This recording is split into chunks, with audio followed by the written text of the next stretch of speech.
la palabra sin autoridad no tiene poder. Por eso cuando Jesús predicaba y cuando Jesús enseñaba, los fariseos, dígase fariseo, todo aquel que enseña de Dios sin conocerlo. Fariseo, todo aquel que habla de Dios sin conocerle.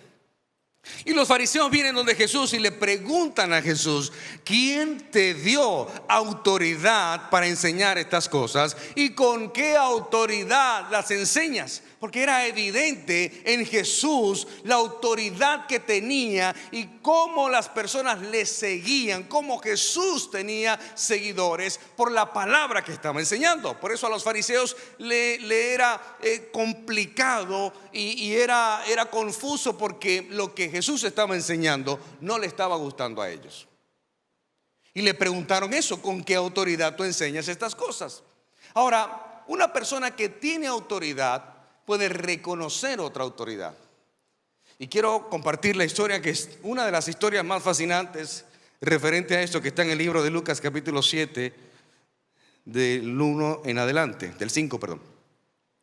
Dice: entrando Jesús en Capernaum, vino a él un centurión rogándole, diga conmigo, rogándole, y diciendo: Señor, mi criado está postrado en casa, paralítico y gravemente atormentado. Aquí hay una situación bastante difícil, porque primero, un criado no podía estar en la casa de su amo. Y este hombre dice que su criado está en su casa, no solamente paralítico, postrado, sino que gravemente atormentado. Y Jesús le dijo: yo iré y le sanaré. Yo pienso que si Jesús no hubiera dicho a alguno de nosotros: voy a ir a tu casa, en mi caso yo hubiera inmediatamente me tomo un selfie con Jesús y lo subo a las redes sociales y digo: Jesús va a ir a mi casa, y me emociono muchísimo. ¿A quién no le gustaría que Jesús fuera para su casa?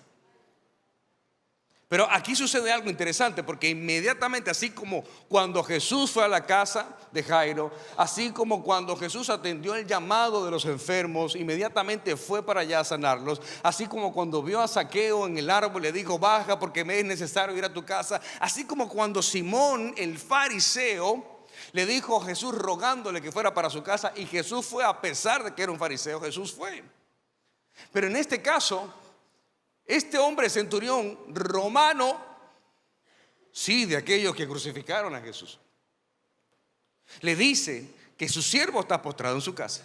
Y Jesús, sin haber recibido ninguna invitación, se autoinvita y le dice al hombre: yo voy a ir a tu casa, vamos a ir para sanarlo. Pero mira lo que dice este hombre. Y Jesús le dice: yo iré y le sanaré. Y respondió el centurión y dijo: Señor, no soy digno de que entres bajo mi techo.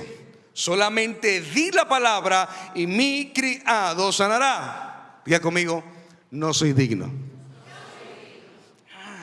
Y la mayor problemática de la iglesia hoy día es que nos creemos dignos. La mayor problemática de la iglesia hoy día es que nos creemos merecedores. Yo merezco estar allí, yo merezco ministrar, yo merezco predicar, yo merezco un carro, yo merezco una casa, yo merezco ministerio. Hace poco mi hijo mayor me dijo: papá, yo quisiera que me comprara una computadora porque yo me la merezco. Y yo le dije: siéntate, mi hijo, vamos a tener una conversación. Y le dije: quiero que sepas que no nos merecemos nada. En la vida no nos merecemos nada. Todo lo que recibimos, lo recibimos por su gracia y por su misericordia.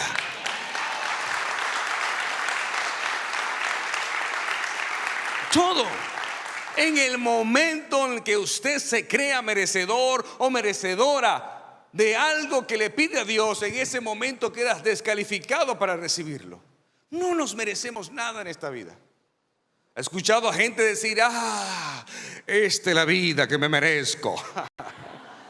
No, esa no es la vida que te mereces. Más bien respiras por obra y gracia de Dios. Más bien estás vivo, sano por obra y gracia de Dios. Y esa es nuestra realidad, iglesia.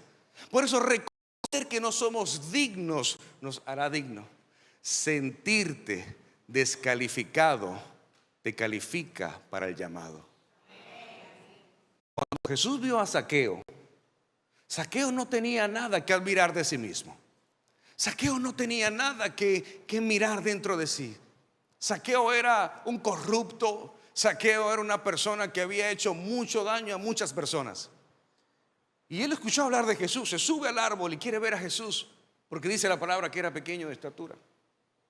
Y Jesús iba caminando y lo mira y le dice: Zaqueo, baja de allí, porque me es necesario ir a tu casa. A diferencia de Simón el fariseo, que le rogó a Jesús que entrara a su casa. Cuando están comiendo en casa de Zaqueo, Zaqueo se levanta sin que nadie le dijera nada y le dice a Jesús: todo lo que le he quitado a las personas se lo devolveré 4 veces más, y todo lo que tengo se lo daré a los pobres. Nadie le dijo que hiciera algo como eso. ¿Por qué provocó eso la visita de Jesús? Porque Jesús va a entrar en la vida de una persona cuando tiene el corazón correcto.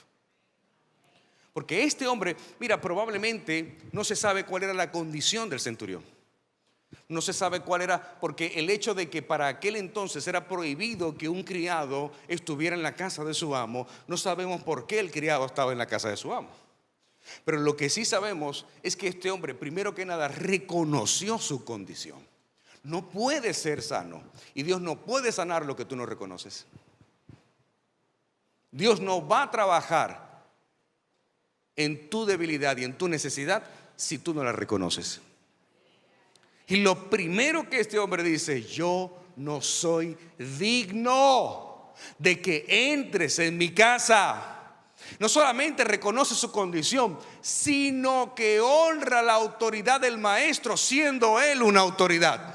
Y le dice: pero una palabra tuya bastará para que mi siervo sane. Es decir, él le está queriendo dar una enseñanza a Jesús. Y él trata de explicárselo. Una palabra tuya, y le dice en el verso 9: porque también yo soy hombre bajo autoridad. Presta atención a esto. Él no dice: yo soy un hombre de autoridad. Él dice: yo estoy también bajo autoridad. Es decir, yo sé lo que es estar bajo alguien que es mi superior.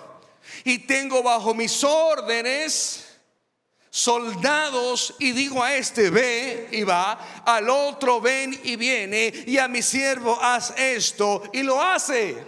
Él trata de explicarle a Jesús, diciéndole a Jesús: mira, yo soy un hombre de autoridad, estoy bajo autoridad y tengo de mí bajo personas a la cual yo soy su autoridad. Por eso yo no necesito que tú entres a mi casa. Yo solamente necesito que tú des la palabra, y todos los trillones de ángeles que están en el mundo espiritual tomarán esa palabra y llevarán esa palabra de sanidad a mi criado. Oh my God.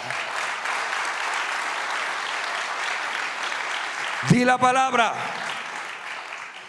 Ahora, fíjate esto. Esto sorprende a Jesús.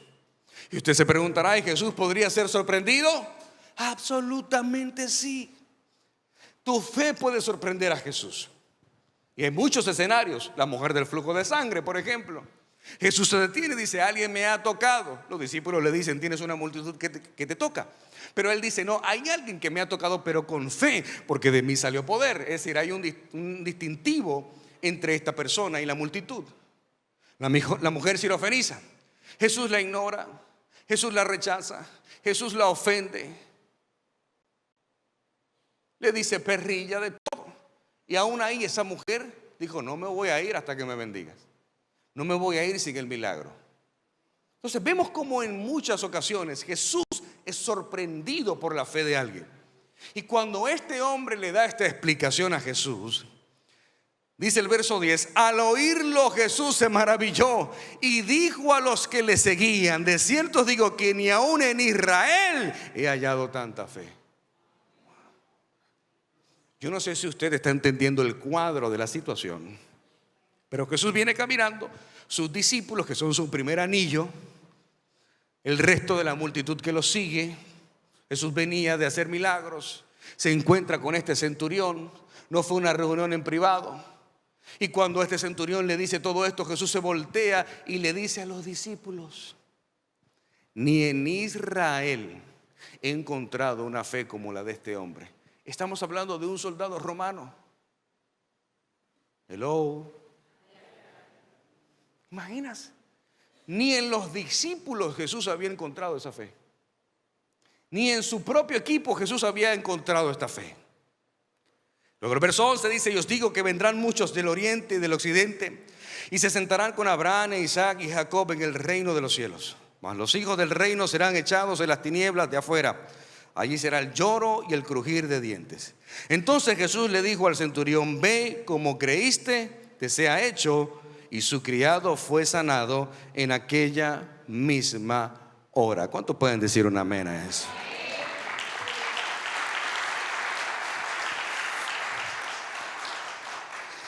Ahora fíjese, el enunciado di la palabra sale de un hombre que conoce el sistema jerárquico y militar, que entiende cómo dentro de la estructura de mando hay niveles superiores y también hay niveles inferiores, y dichos niveles implican órdenes que deben ser acatadas. Yo, como militar que fui en un momento de mi vida, una de las cosas que se enseñan en el ejército es que una orden se obedece, una orden no se cuestiona. Imagínate, este hombre sabía lo que estaba hablando y entendía la posición de Jesús de autoridad. No solamente entendía la autoridad de Jesús, sino que sabía que solamente una simple palabra, en otro momento, en otra ocasión, en otra circunstancia, con otras personas, probablemente hubieran hecho una fiesta. Fíjese que el centurión no llegó con carruajes, pudiendo haberlo hecho. Era un oficial militar, pudo haber traído carruajes para Jesús y le dijo: Jesús, mira, aquí te tengo carruajes para que vayas cómodo camino a mi casa, no tengas que caminar. Hay comida para el camino. He traído escoltas para que nadie te moleste, porque me imagino que vienes de esta multitud y es molestoso tal vez, así que puedas llegar con tranquilidad y con paz a mi casa. Dile a la persona que está a tu lado: los regalos físicos no significan honra.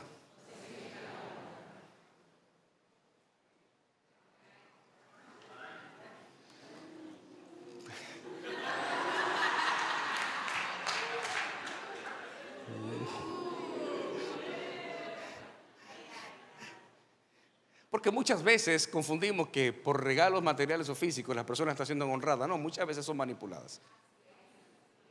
Y eso también muestra lo que hay en tu corazón. Si en tu corazón hay necesidad de regalos físicos, entonces eres una persona manipulada para eso. Jesús no le importaba recibir honra desde lo físico, sino la honra desde quién era Jesús. Por eso cuando él pregunta: ¿qué dice la gente quién soy? Y cuando va donde los discípulos y le dice: ¿y ustedes? ¿Qué dicen ustedes quién soy yo? A Jesús le importaba que la gente supiera quién es él. A él no le importaba que le regalaran un Rolls Royce. A él no le interesaba que le regalaran un apartamento. A él no le interesaba nada de eso.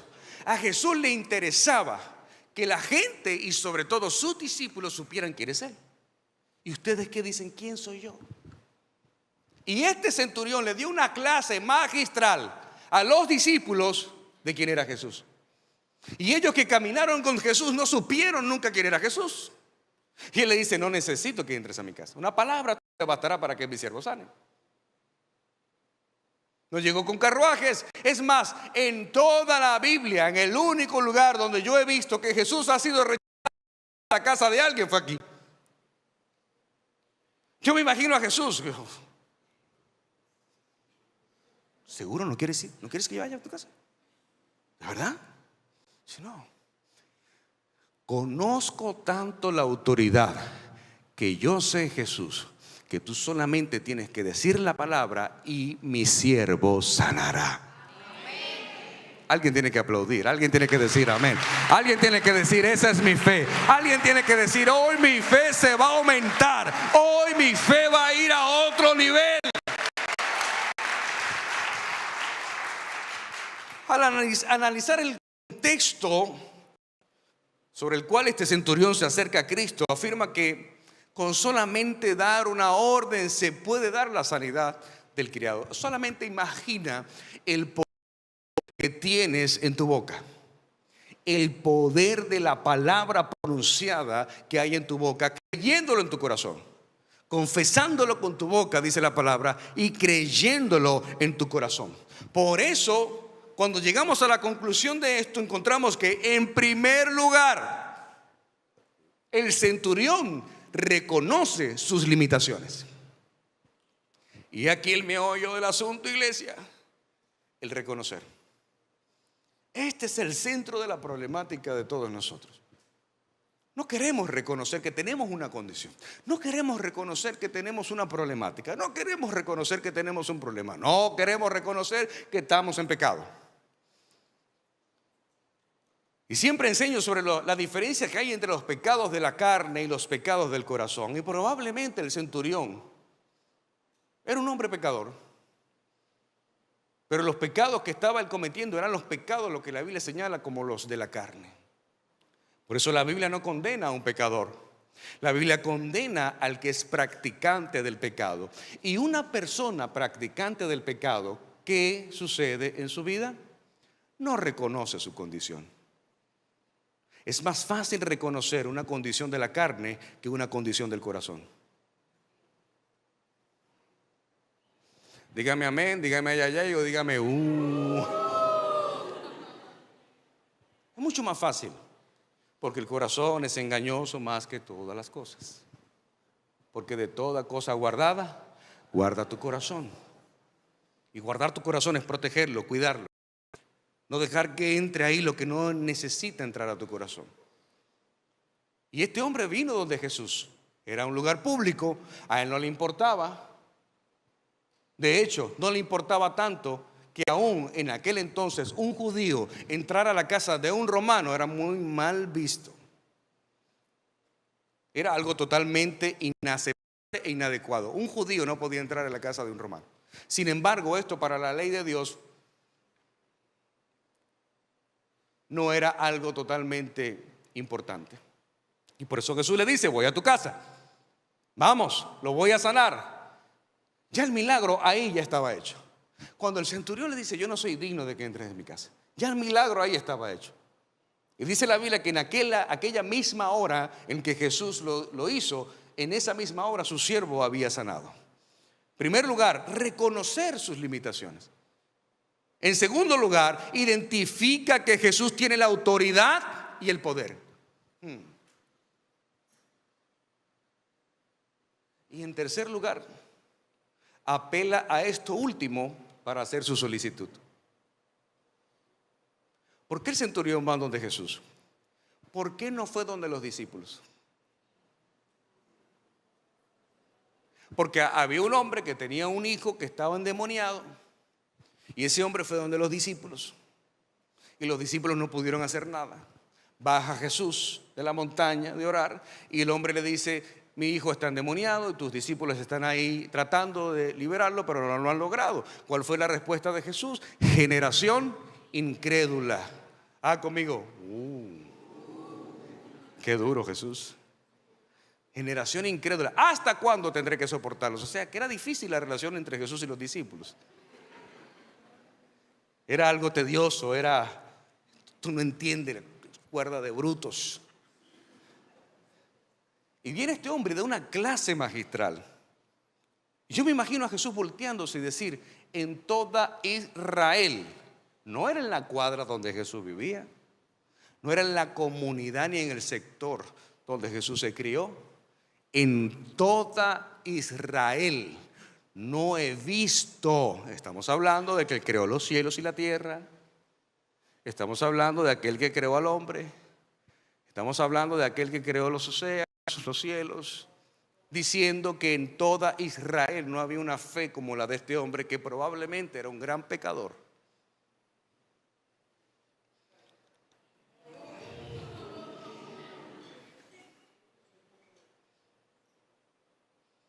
¿Te imaginas? Yo soy muy creativo y me gusta imaginar. Yo me imagino a los discípulos en el momento que Jesús dijo eso.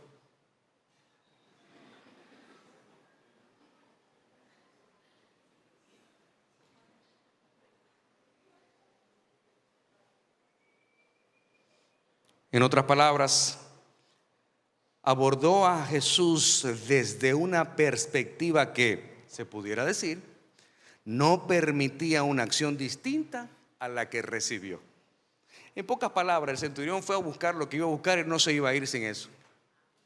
Así como Jacob, cuando luchó con el ángel, le dijo: no te soltaré hasta que me bendigas. El centurión fue y le dijo: óyeme bien, yo sé cómo esto funciona.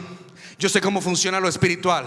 Yo sé cómo funciona lo sobrenatural. Yo sé cómo funcionan los milagros. Así que solamente di la palabra, y esa palabra volará y llegará primero que tú y que yo.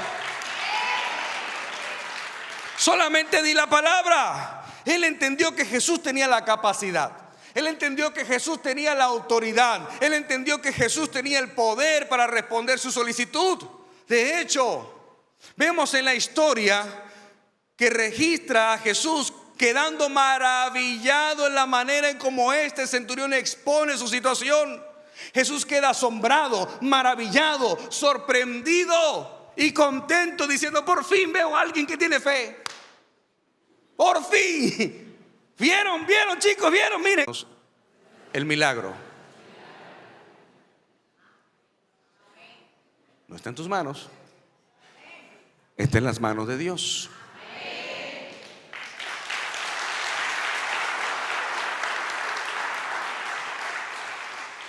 Iglesia, no podemos controlar la manera en que Dios decida responder a nuestras oraciones o a nuestras peticiones, aunque sean ruegos, súplicas o un clamor desgarrado, como el caso del centurión, tan válidos como pedir sanidad para un tercero.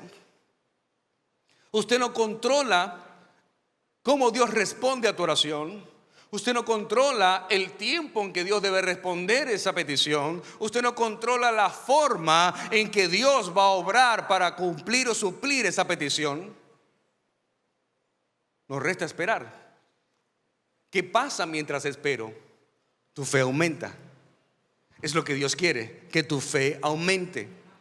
Por eso cuando Lázaro muere y lo fueron a buscar, él dijo: iré cuando pueda. Oh my God, no era, y eso que era tu amigo, y eso que amabas a Lázaro. Y 4 días después se aparece y le dicen: ¿ya para qué? ¿Ya para qué? Ya murió. Pero Jesús sabía lo que iba a hacer. Y el texto, el verso más corto de la Biblia que está allí en ese pasaje bíblico, donde dice: y Jesús lloró. Y la gente que vio llorar a Jesús dijo: ay, qué lindo, mira, lo quería mucho. No, porque él sabía que lo iba a resucitar. Él no estaba llorando por Lázaro. Él estaba llorando por la incredulidad de todos los que estaban allí. Él estaba llorando por la falta de fe de todos los que estaban allí. Porque eso llora delante de la presencia de Dios. Una persona llamarse cristiana y no tener fe.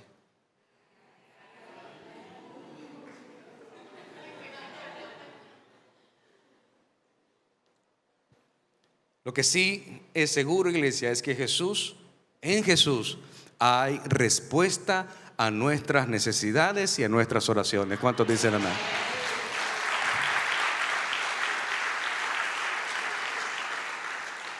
Y en ese sentido, la acción del centurión nos invita a reflexionar en 3 aspectos.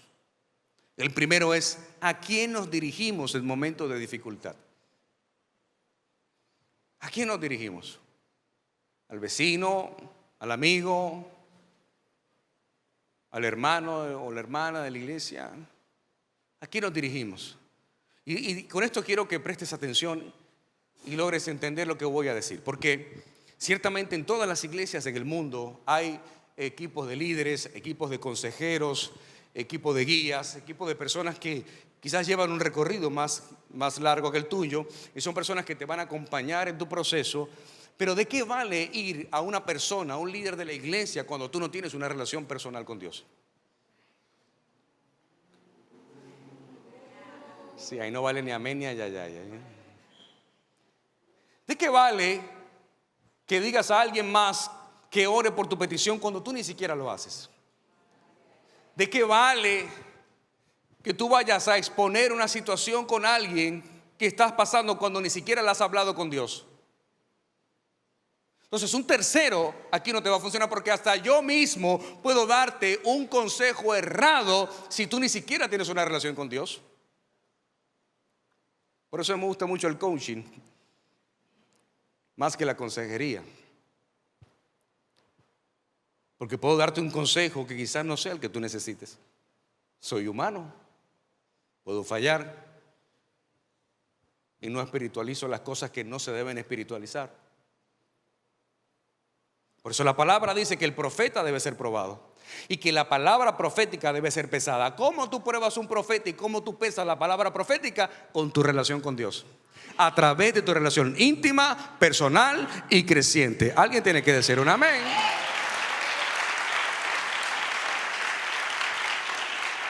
Por eso un tercero en tu relación con Dios se considera infidelidad espiritual, sin importar quién sea.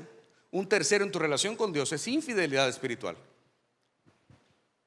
Yo puedo ir a un tercero cuando yo tengo una relación con Dios, o un tercero puede intervenir con una palabra de parte de Dios para confirmar lo que ya Dios a mí me dijo.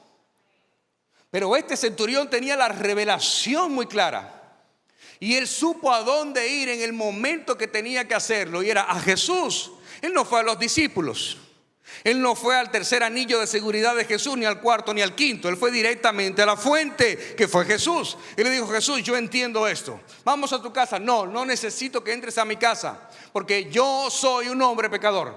Yo soy un hombre que no soy digno de ti, no soy digno de que entres en mi casa. Sentirte descalificado te califica para el llamado. Sentirte descalificado te califica para el propósito. Te califica. No somos dignos de nada. No somos dignos de nada. Por eso cuando Dios te llama, y si tu actitud es de: ay, ya era hora, ya era hora, tengo rato, estudié teología, estoy listo, estoy preparado para la obra y para el llamado. Dice: no, él se cree digno. Él se cree digno. A diferencia del Señor, ¿está seguro? Yo tengo muchos defectos. Yo no sé si pueda. Por eso Dios no llamó a Aarón. Dios llamó a Moisés. ¿Qué tenía Moisés que no tenía Aarón?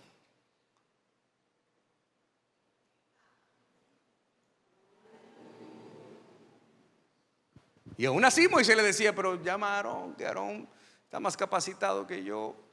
Aarón sabe más que yo, tiene más liderazgo que yo. Mírame a mí, yo no sé hablar, pero está hablando. Dice: yo no sé hablar, pero está hablando. Y Dios le dice: ¿y quién fue el que hizo la boca? Así que el problema también era que Moisés pensaba que dependía de él todo lo que iba a hacer. Dile a la persona que está a tu lado: hey, tranquilo, no depende de ti. Dígame: oh, qué bueno. No depende de ti. No depende de ti. La iglesia ni siquiera es mía, la iglesia es del Señor. No depende de mí, no depende de ti. Moisés dijo: es que yo no sé hablar, es que yo manda mejor a Aarón, porque es que mira, yo tengo esta. Entonces, y si me sale mal y no sale, y Dios: ay, sí es cierto. Y si sale mal, ¿y qué haremos luego? ¿A quién llamaremos? Al Chapulín Colorado. No, Dios le dijo: no se trata de ti, papito. Ve que el que voy a hablar soy yo, no tú. Yo pondré palabra en tu boca. Seré yo el que hable por ti. Seré yo el que actúe por ti. Así. Dile a la persona que está a tu lado: somos necesarios, mas no indispensables.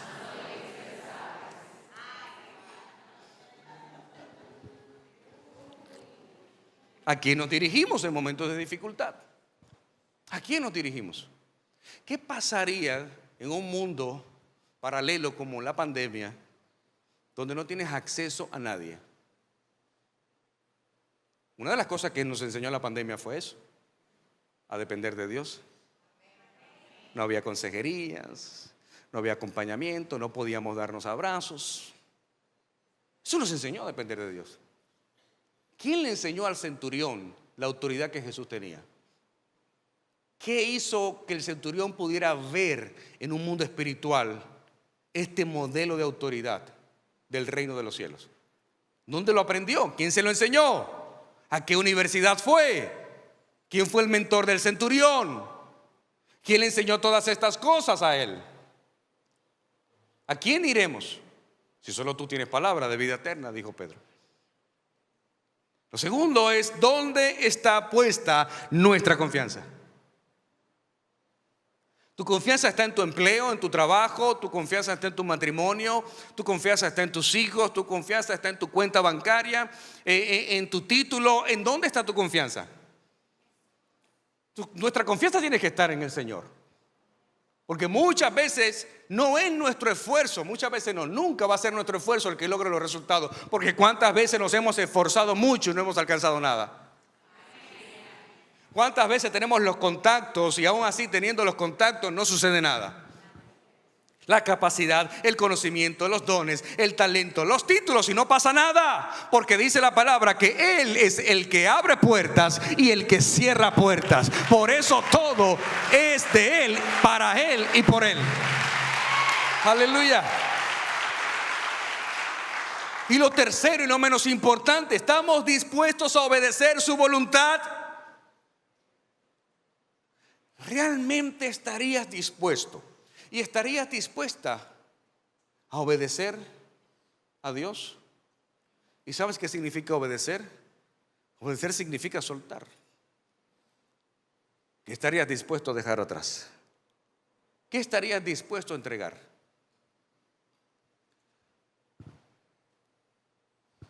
Ahí no esperaba ni un ni ayayay, ni amén.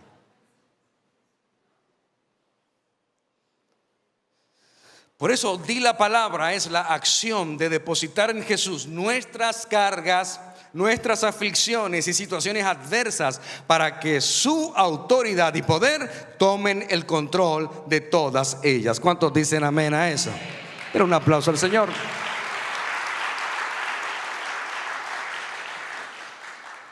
Él mismo estaba bajo autoridad. El centurión lo dijo. El recibir una orden la cumplía. Por eso solo podemos obedecer la palabra cuando tenemos en claro los principios de autoridad. Una persona que no sabe someterse a la autoridad jamás podrá ejercer autoridad.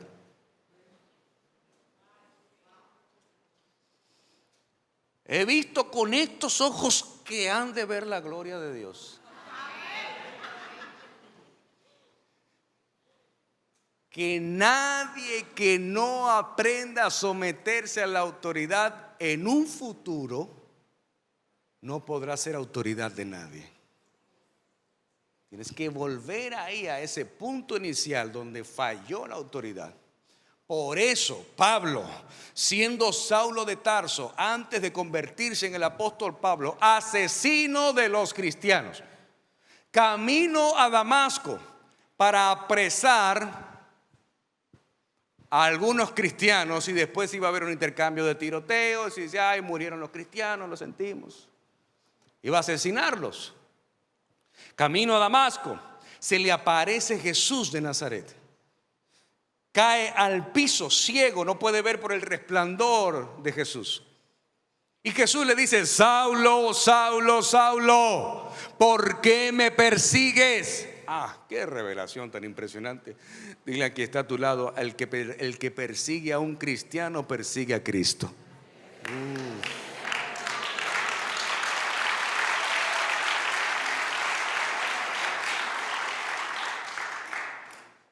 Y dice, ¿quién? Dice Saulo, ¿quién eres, Señor?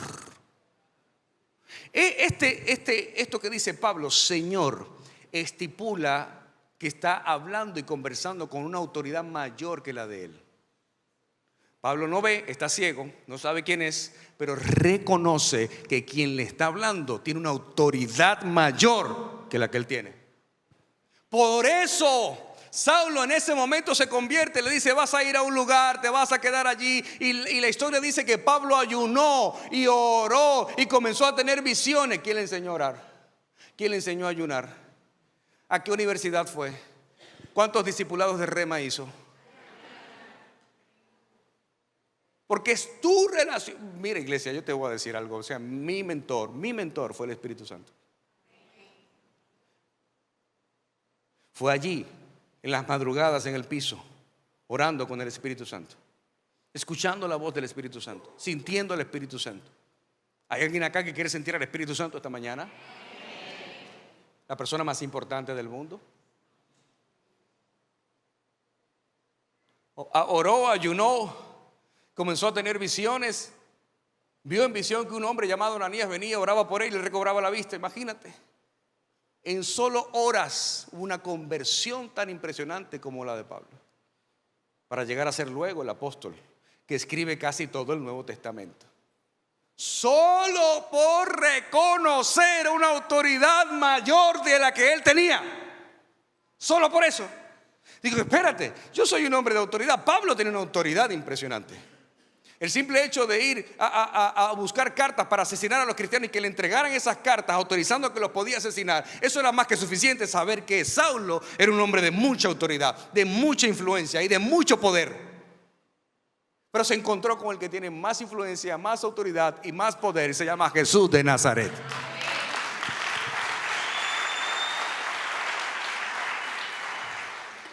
Y ahí el centurión sabía que esa misma autoridad se ejercía en el mundo espiritual. No trates de mostrar una autoridad en lo terrenal cuando no la tienes en lo espiritual. No trates de aparentar una autoridad acá en la tierra cuando no la tienes en el reino de los cielos. El infierno tiene que tener una foto tuya que diga abajo: se busca. Eso es autoridad en el reino de los cielos y en el reino de las tinieblas. Los demonios tienen que huir cuando te ven. Los demonios tienen que temblar cuando te ven. El reino de las tinieblas tiene que retroceder cuando tú llegues. Eso se llama autoridad. Y eso no se aprende en la escuela. Eso es en la intimidad con el Señor. Eso es ahí en lo íntimo con el Padre. Por eso Lázaro no era parte de los discípulos. Lázaro era amigo de Jesús. Porque es mejor la intimidad que el título.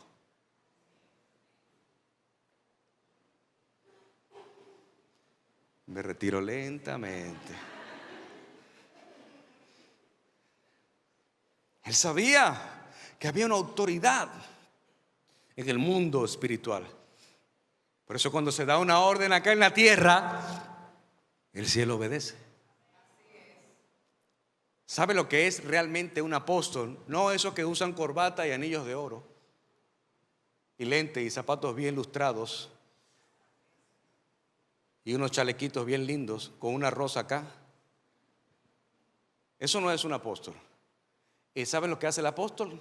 Trae el cielo a la tierra. Ese es el apóstol. El apostolado es traer lo sobrenatural acá, lo natural. Ese es el verdadero apostolado. Por esto esta palabra se activa en la esfera espiritual de los cielos cuando la dices acá en la tierra. Esto hace que los milagros sucedan. Cuando alguien dice: Señor, creo en la palabra que tú me has dado, entonces cosas extraordinarias comienzan a suceder por causa de esa palabra. Dios no es hombre para mentir, ni hijo de hombre para arrepentirse. La palabra que Dios puso sobre tu vida se va a cumplir sí o sí. Sí o sí. Hace muchos años estaba en el peor escenario emocional de mi vida. Servía en la iglesia, en una iglesia pequeña. Estaba alejado de mi familia, no tenía mucho vínculo ni relación, vivía solo. Tocaba la guitarra en una iglesia. Recuerdo que en esa iglesia ese día vino un profeta, Glenn Schiffer. Tengo todavía el cassette de ese día. de la grabación de ese día. Yo tocaba la guitarra, dirigía la alabanza. Eran 2 servicios. En el primer servicio, este hombre, Glenn, comienza a profetizar a las personas. Era una iglesia pequeña. Comienza a profetizar a 2 o 3 de los que están allí. Y yo tenía tanta necesidad de escuchar una palabra de Dios que cuando terminó el servicio yo me enojé con Dios, porque a mí no me habló. Le dije: Señor, ¿por qué? Yo quiero que me hables. Y si tú no me hablas, yo tampoco te voy a hablar. Imagínate, de esas cosas tontas que uno dice en su inmadurez. Cuando comenzó el segundo servicio, yo creo que hasta me había olvidado de eso. Estaba ahí tocando la guitarra y de repente este hombre con su traductor, su intérprete, se voltea y dice: quiero hablarle a mi amigo el de la guitarra. Y las notas comenzaron a desafinar. Trin, trin, trin, trin, trin.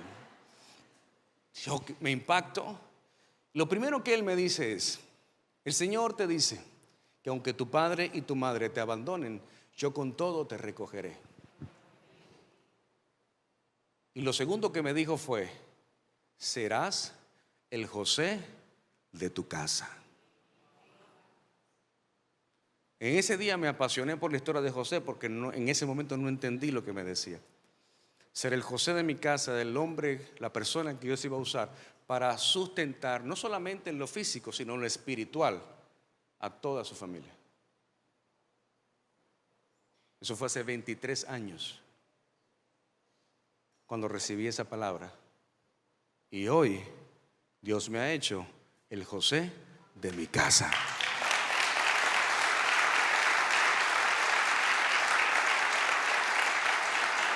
Dormía con esa palabra, me levantaba con esa palabra, caminaba con esa palabra, oraba por esa palabra, siempre creí en esa palabra. Nunca mi fe desmayó con esa palabra que Dios me dio, porque Dios, cuando te da una palabra, no es hombre para mentir, ni hijo de hombre para arrepentirse. Dios no es de los que retrocede. Dios no es de los que dice: bueno, me confundí, me equivoqué. No, lo que Dios prometió para tu vida, en su tiempo perfecto verás el cumplimiento de esa promesa. Alguien tiene que decir un amén. Alguien tiene que decir: eso es para mí. Lo recibo. Por eso Jesús le dice a Pedro en Mateo 16, 19: y a ti te daré las llaves del reino de los cielos, y todo lo que atares en la tierra será atado en los cielos, y todo lo que desatares en la tierra será desatado en los cielos. Aleluya. Alguien puede decir un amén a esa palabra. Alguien puede decir: yo recibo esa autoridad. Jesús dijo: yo iré y los sanaré. Vamos. Jesús no dudó para ir a la casa del centurión, no titubeó. Y te aseguro que tú y yo, leyendo la historia, hubiéramos deseado que el centurión le hubiera dicho que sí. Hubiéramos dicho: ay, ¿por qué no le dijo que sí? Quería ver el desenlace, cómo Jesús llegaba a ese lugar, encontraba al criado. El centurión también mostró una gran sensibilidad para Jesús, porque en aquella época el hecho de que un judío entrara a la casa de un romano era muy mal visto. Creo que el centurión quiso evitar eso a Jesús. Dijo: mira, ¿sabes qué, Eva? Hay muchos periodistas, hay mucha gente por aquí involucrada, hay muchos chismosos. Mejor di la palabra y eso es más poderoso que tú entres a mi casa. Eso es más poderoso que tú entres a mi casa. Lo más interesante de todo esto es que este centurión era una persona centrada en los demás. Y esto, iglesia, es el verdadero evangelio. Porque has tenido toda una vida pensando en ti, solamente en ti, nada más que en ti, y no estás pensando en los demás. El verdadero evangelio no se trata de ti, se trata de los demás. Y cuando somos egoístas, lo que alimentamos es nuestro ego. Pero la Biblia dice que es mejor dar que recibir. Por eso cuando nos enfocamos en los demás, ahí es cuando crecemos. Cuando nos enfocamos en los demás, ahí es donde ganamos autoridad. ¿Sabes por qué? Porque quien tiene una posición tiene solamente eso, una posición. Y una posición no es liderazgo. Los 5 niveles de John Maxwell enseñan. El primer nivel es eso, la posición. Cuando alguien tiene un cargo a nivel empresarial, cuando alguien es un gerente, simplemente es lo que es un gerente. Él tiene que ganarse la autoridad de su equipo, de sus subalternos, de la gente que lo rodea. Tiene que ganarse la autoridad. La autoridad del liderazgo se gana trabajando en eso. Por eso el segundo nivel de John Maxwell se llama permiso. ¿Sabes por qué? Porque no vas a liderar a las personas que no te dan el permiso para liderarlos. Usted está hoy acá sentado recibiendo de mí porque usted me dio el permiso a mí para que yo lo lidere a usted. De lo contrario, usted estaría en otra iglesia. No sería lo mismo, pero allá usted. Por eso la autoridad es algo que se gana. El verdadero líder toca el corazón antes de pedir la mano. Este hombre tocó el corazón de Jesús. Tiempo y ocasión acontecen. Por eso Jesús trabaja a tiempo y fuera de tiempo. Hace 2 semanas comencé el gimnasio.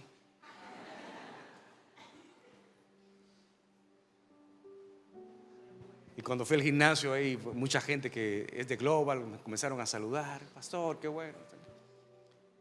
Y había una jovencita que está en la parte donde venden las botellas de agua y la barra. Una jovencita salió a abrazarme para decir: pastor, yo asisto a la iglesia. Y yo, qué bendición. Y ese día me dice ella: pastor, ¿le puedo pedir algo? Y yo, claro que sí, hija, dime. ¿Se le puedo pedir una oración? Con gusto. Y me dice: ¿puedo orar por mi hermana? O sea, no era para ella la oración. Me dice: ¿puedo orar por mi hermana que tiene cáncer? Fue diagnosticada con cáncer. Le dije: claro que sí. No me voy a llevar la oración a mi casa, vamos a orar aquí y ahora. Ahí la abracé y le dije: vamos a orar. Ahí en el gimnasio, todo el mundo viéndome. Dije: vamos a orar. Y comienzo a orar y le dije a ella: quiero que sepas que este año 5 personas por quien yo he orado por cáncer, Dios las ha sanado.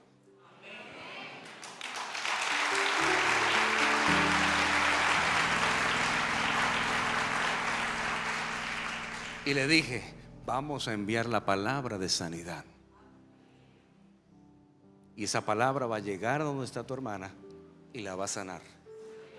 Comenzamos a orar, enviamos la palabra de sanidad y en su rostro se veía como ella cobraba más fe. Y le dije: vas a ver que tu hermana va a testificar en la iglesia del poder de Dios y de la sanidad de Dios. Sin duda alguna que sí. Por eso usted tiene que tener cuidado con lo que sale de su boca. Porque dice la palabra en el libro de Proverbios 18:21: muerte y vida están en el poder de la lengua. Los que la aman comerán de su fruto. Y aquí no está hablando de una mala palabra simplemente, porque yo sé que a muchos de ustedes, nosotros, se nos sale una que otra mala palabra.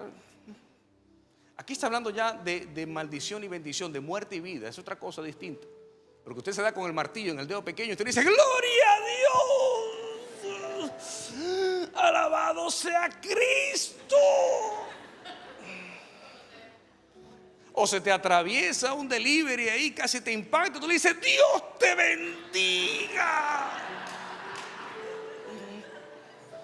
Fonéticamente usted dijo Dios te bendiga, pero de las entrañas usted dijo otra cosa. Aquí está hablando de muerte y de vida. Los que aman la lengua comerán de ella. Santiago 3:10 dice: de una misma boca proceden bendición y maldición. Hermanos míos, esto no debe ser así. ¿Acaso alguna fuente hecha por sí misma, en su misma abertura, agua dulce y amarga? ¿Puede acaso la higuera producir aceitunas o la vid higos? Así también ninguna fuente puede dar agua salada y dulce. Yo no puedo bendecir por un lado y maldecir por otro lado. Yo no puedo declarar bendición por un lado y declarar maldición por otro lado. Y aunque ciertamente las malas palabras no son buenas, por eso se le llaman malas palabras. Y también la Biblia dice que por cada palabra obscena que digamos rendiremos cuentas a Dios. Golpe bajo. Dolió, sí, lo sé.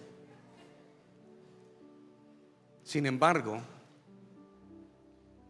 una mala palabra quizás te hace daño a ti, pero declarar muerte, maldición o vida y bendición afectarán a muchos. Por eso el Señor dijo en Isaías 55:11: así será mi palabra que sale de mi boca, no volverá a mí vacía, sino que hará lo que yo quiero y será prosperada en aquello para que la envié. Lo que sale de la boca de Dios para ti y para mí no regresa vacío a las manos de Dios. Cumplirá el propósito para lo cual Dios envió esa palabra. Alguien tiene que decir un amén. Alguien tiene una palabra de parte de Dios. Alguien que tenga una ponte de pie y aplaude al Rey de Reyes. Alguien tiene una palabra de parte de Dios en su vida. Hay alguien que tiene una promesa de parte de Dios en esa hora. Hay alguien que está esperando el cumplimiento de lo que Dios ha prometido y de lo que Dios ha profetizado. Vamos, aplaude su gloria, aplaude su gloria, aplaude su gloria.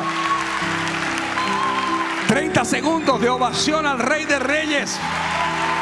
Por aquellos que están esperando una palabra, por aquellos que están esperando el cumplimiento de esa palabra, el cumplimiento de esa promesa. Vamos, sigue aplaudiendo, sigue aplaudiendo, sigue aplaudiendo, sigue aplaudiendo, sigue aplaudiendo.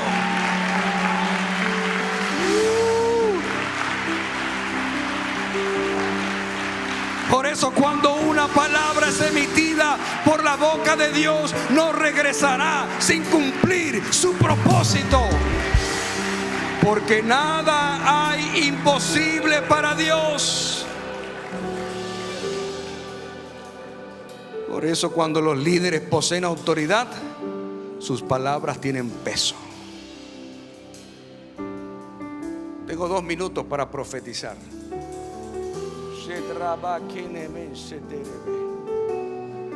El Señor está en este lugar. El Espíritu Santo está en este lugar.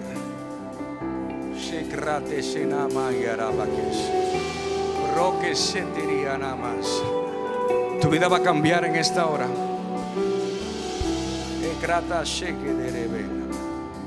El Señor me dice: dile que estoy a punto de hacer algo nuevo en su vida. El Señor me dice: dile que su tiempo de prueba está terminando.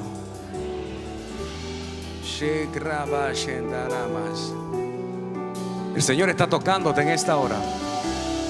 El Espíritu Santo te está tocando en esta hora para sanarte, para liberarte, para restaurarte.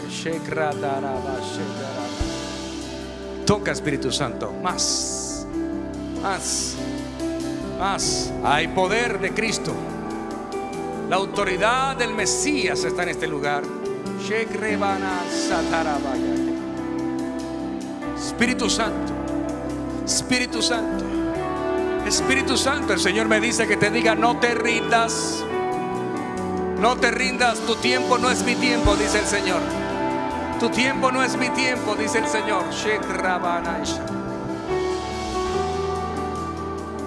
El Señor te dice: estoy cambiando cosas en ti. Es como la metamorfosis. La oruga y la mariposa son la misma persona en 2 estaciones diferentes.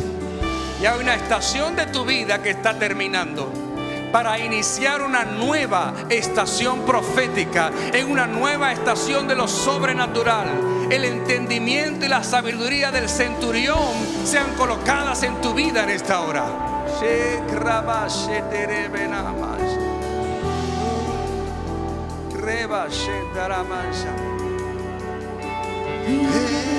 Jesús.